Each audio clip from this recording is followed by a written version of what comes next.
اللهم صل وسلم وبارك على سيدنا محمد أفضل الخلق وعلى آله وصحبه أجمعين، وسلم تسليما كثيرا إلى يوم الدين. صباح الفل، صباح الورد، صباح الياسمين. ازيكم يا أحلى متابعين في الدنيا؟ يا رب دايما تكونوا بخير. هنعمل النهاردة مشروب لزيادة الوزن من أفضل وأسهل الطرق لعلاج النحافة ونفخ الخدود والمناطق الأنثوية اللي هي الصدر والأرداف والساقين. زي ما احنا شايفين كده، أنا معايا معلقة حلبة حصى مش مطحونة، معلقة حلبة حصى. طبعا بيبقى فيها بعض حاجات كده، بيبقى فيها زلط صغير، طوب، بتنقيها كويس قوي قوي، لأن البذر بتاع الحلبة ده ممكن ناكله حلو قوي ومفيد جدا جدا.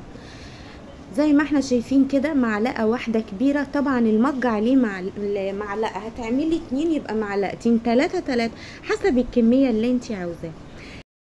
هنا نقيتها كويس قوي، بعد كده غسلتها وجبت المج وهحطها فيه. في نفس الوقت اكون بسخن ميه في الكاتل في البراد زي ما انت عاوزه.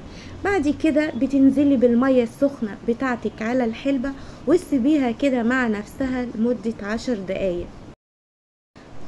الوصفة دي جميلة قوي قوي، بتساعد على تسمين الوجه والأرداف وتسمين الصدر وتسمين الساقين، بتزيد الوزن، بتسمن الجسم، بتعالج النحافة الشديدة، بتساعد على إبراز خدود الوجه. وطبعا الحلبة غنية بالألياف وفوائدها مذهلة جدا جدا، لأنها بتحتوي على مركبات بتفتح الشهية وبتقلل من الإصابة حتى بالجهاز العصبي. زي ما احنا شايفين كده، بعد ما نزلت بالمية السخنة على الحلبة بتاعتنا، غطيتها بطبق، بتغطيها بأي حاجة وهتسيبيها 10 دقايق عشان الزيوت العطرية اللي فيها والبخار يسويها. الخطوة الجاية بتعملي ايه؟ بعد ما بتسيبيها 10 دقايق بتقومي تجيبي مصفى وتصفيها. ممكن البذر بتاعها بتاكليه عادي، ده هو حلو قوي قوي، بيعمل تليين للامعاء وبيساعد في علاج الامساك. زي ما احنا شايفين كده، جبت العلبة دي انا حاطه فيها عسل اسود وسايباها في التلاجة، طبعا عشان انتوا عارفين ان الحر وكده والنمل والكلام ده، فبضطر عيني العسل في التلاجة. باخد معلقة واحدة بس من العسل الاسود، شايفين؟ وطبعا لو انتي عاوزة تحطي عسل ابيض ده اختياري ليكي، لكن انا عندي العسل الابيض وعندي الاسود، فضلت الاسود لان العسل الاسود بيبقى اغنى من العسل الابيض وحلو قوي قوي. حتى يقولك العسل الاسود لعلاج الانيميا.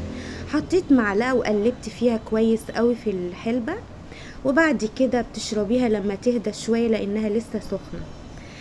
ده بس كده، هي دي الوصفة بتاعتنا النهاردة. وزي ما قلنا بتحتوي على فوائد مذهلة جدا، لانها بتحتوي على مركبات بتفتح الشهية، بتقلل من الاصابة بامراض الجهاز العصبي. حلوة قوي يا جماعة للمرضعات لانها مضرة للحليب، حلوة قوي قوي، بتخفف من التوتر، بتساعد على تليين الامعاء زي ما قلنا، والبذر بتاعها حلو قوي قوي، بتساعد على زيادة الوزن وخاصة في المناطق الأنثوية. وذكرناها، قلنا الساقين والأرداف والصدر. ده أقوى مشروب لزيادة الوزن، مشروب صحي ومشروب آمن، من أقوى المشروبات اللي بتزودي بيها وزنك. ممكن تشربيها على الريق لمدة شهر، هتلاقي نتيجة فعلية، نتيجة حلوة قوي قوي، هتزود وزنك 5 كيلو في الشهر. من أفضل وأسهل الطرق لعلاج النحافة وهي الحلبة بالعسل. ممكن تشربيها مرة في اليوم أو مرتين، بتزود الشهية لأن فيها مادة الألياف، بتعمل على تحسين الهضم، بتعالج عسر الهضم والإمساك، غنية بالسعرات الحرارية، قيمتها الغذائية عالية جدا جدا، فيها فيتامين سي، فيها حديد، فيها مغنيسيوم، فيها بوتاسيوم، بتحتوي على فيتامين بي 1 وبي 2 وبي 3 وبي 6، بتقلل من مستوى السكر في الدم، مفيدة لتخفيف آلام الدورة الشهرية، مضرة للسيدات اللي بيرضعوا. خديها مرة واحدة في اليوم، هتلاقي نتيجة فعلية حلوة قوي قوي. وأحسن وأسهل طريقة للنحافة اللي هي الحلبة بالعسل، جربوها، حلوة قوي قوي. كمان برضو بتساعد في نفخ الخدود وتسمين الجسم بصفة عامة، جميلة جدا جدا. جربوها وهتلاقوا نتيجة مذهلة ان شاء الله، وادعولي. اشوفكم على خير في فيديو جديد ووصفة جديدة.